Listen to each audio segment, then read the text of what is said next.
Okay, this is going to be a short episode. I don't know why TikTok looks so funny, guys. I'm sorry. I'm trying to do it on my tablet and it's really being silly. But this is probably going to be a short episode because the guest I had lined out couldn't get in. He had some technical difficulties with the link and it just didn't work out.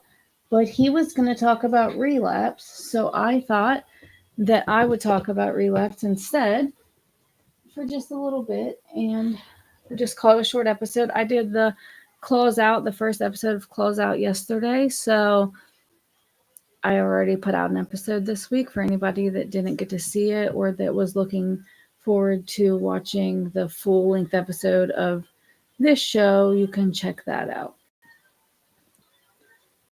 So I make sure all my chats are connected just in case.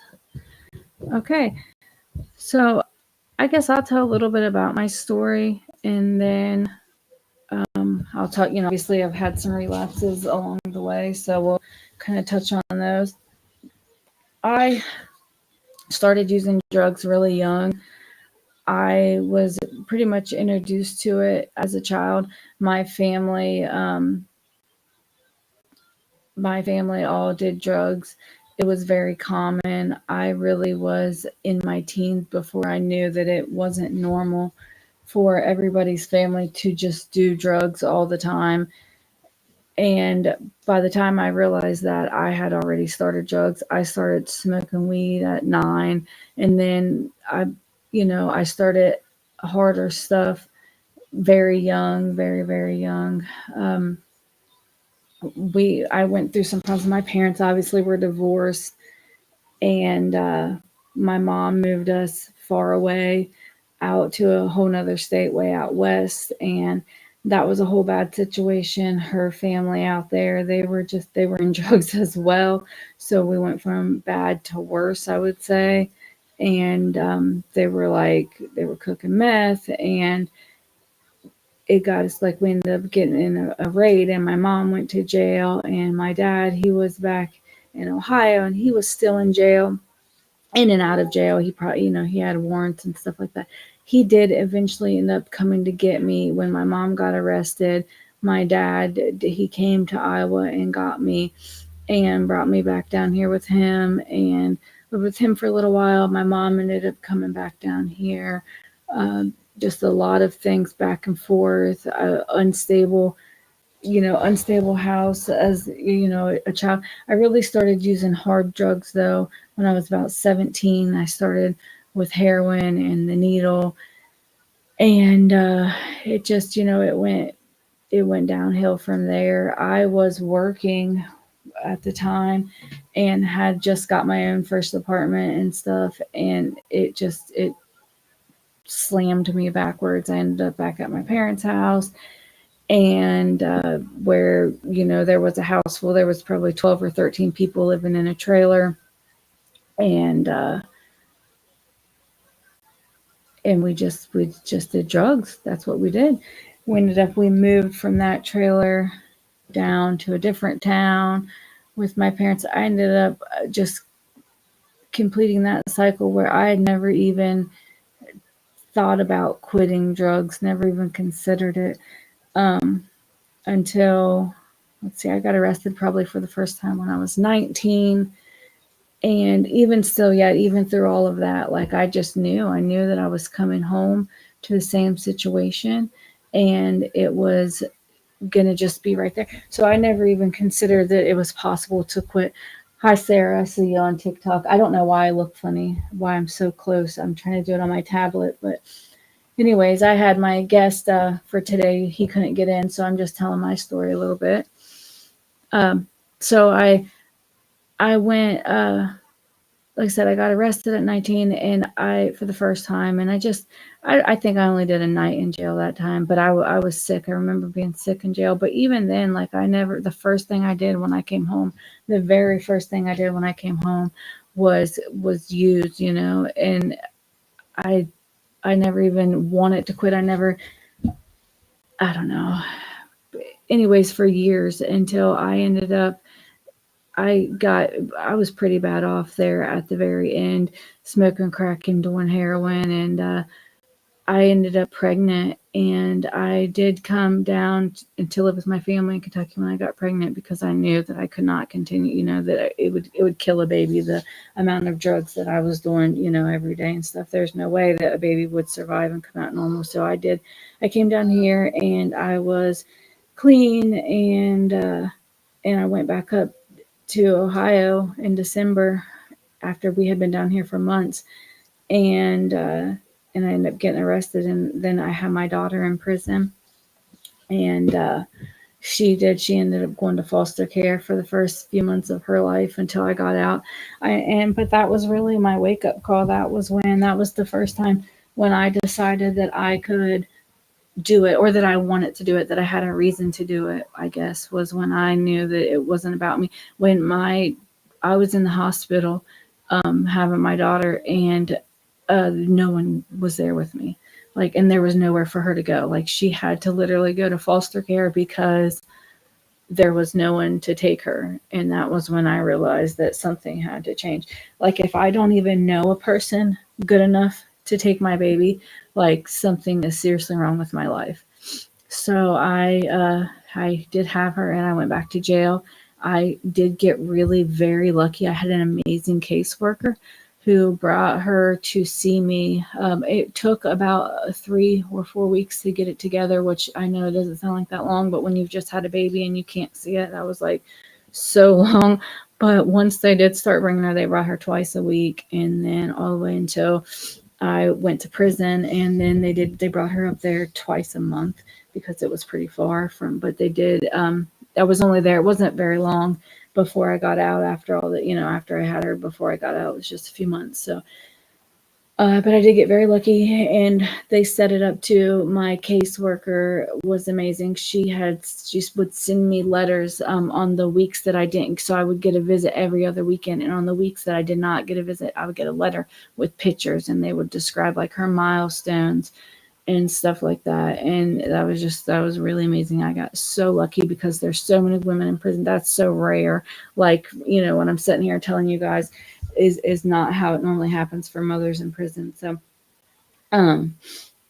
then when I got out, I did really good for a while. I got a job right away. I did drywall for a couple years, and I lived with my dad, and he watched my daughter for me while I worked, and we really had a good thing worked out. And then slowly, I saw him start using again. Slowly, I could tell that he was using, and and then it just slowly over time. I couldn't even tell you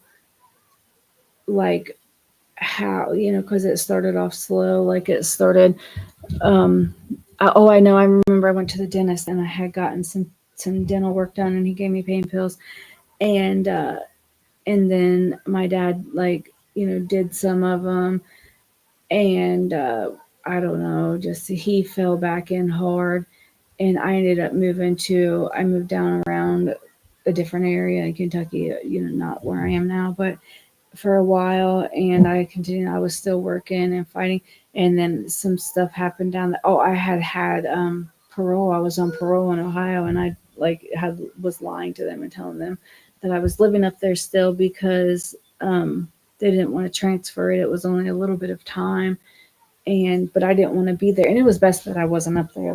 They didn't know though, so they did violate me, and I went to jail just for 2 weeks, but when I got out, now I was back up there at my mom's house, and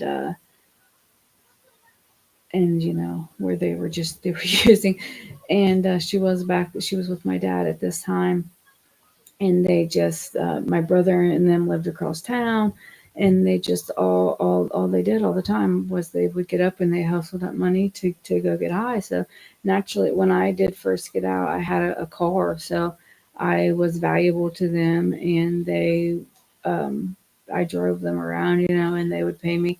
And then eventually it just got to where it was, it was there, it was in my face, and they were doing it, and they were getting high, and I wanted to be high too, because now I feel like crap about my life, everything that I had just worked for years. was gone. Like I had been sober and clean and was working, and I had got my daughter back out of sea. I got her back so fast, guys. Like when I got out of jail, I got out of jail at the end of October, and I got my daughter back at let's see, I got out December 5th was the day. So like, a little bit right over a month. And I thought I was doing the damn thing, and then all this bad stuff just keeps happening to me. And I fell back in, and eventually I start using with them. And then my life just very quickly got out of control again.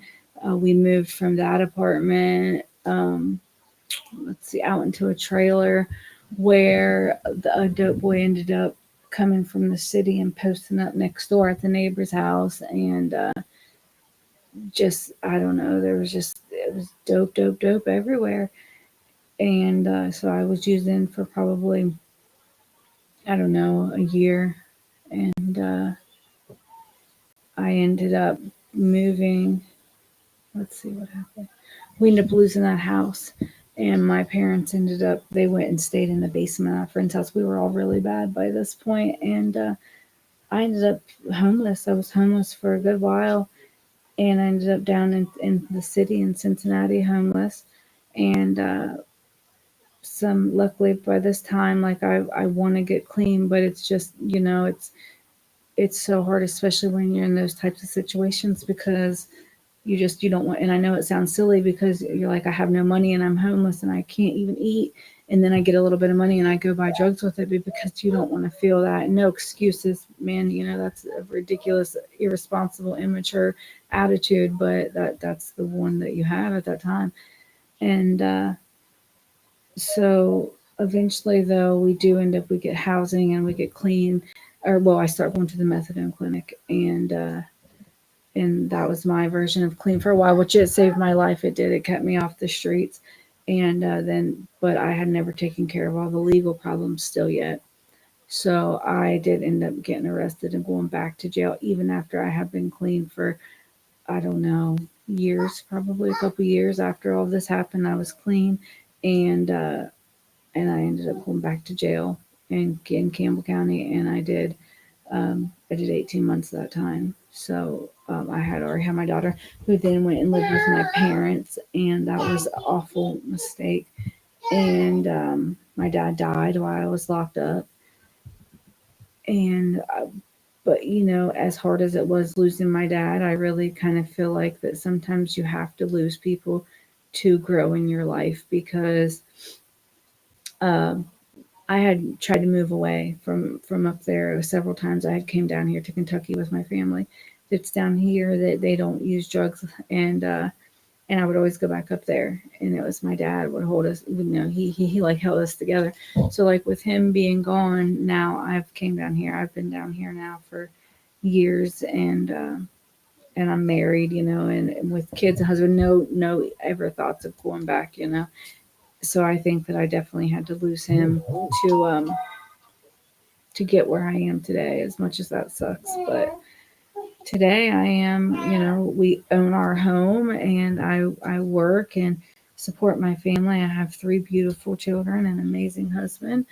So, and I'm clean and sober. I'm taking my peer support specialist certification courses so that I can help other people, because I definitely think that I have a lot of lived experience. I guess that's kind of why I started the podcast, because I was sober, and but I don't use my experience. I don't even talk about my experience. I act like it doesn't happen, like it never happened, or like I was nothing or nobody before I came down here. That's the kind of way that I feel.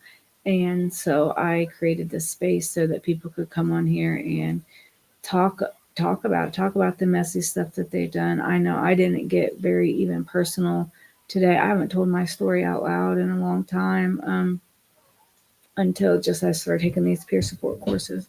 So I'm working on it, and stay tuned for more. Definitely, I have lots of stories, lots of little juicy pieces of what I've said today.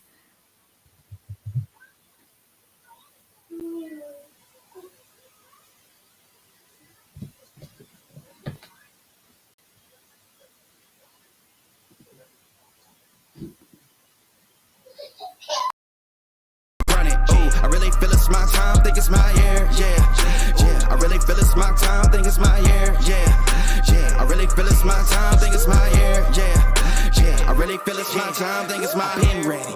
Used to hold myself back, my self-esteem damn bad. I gotta keep on chugging.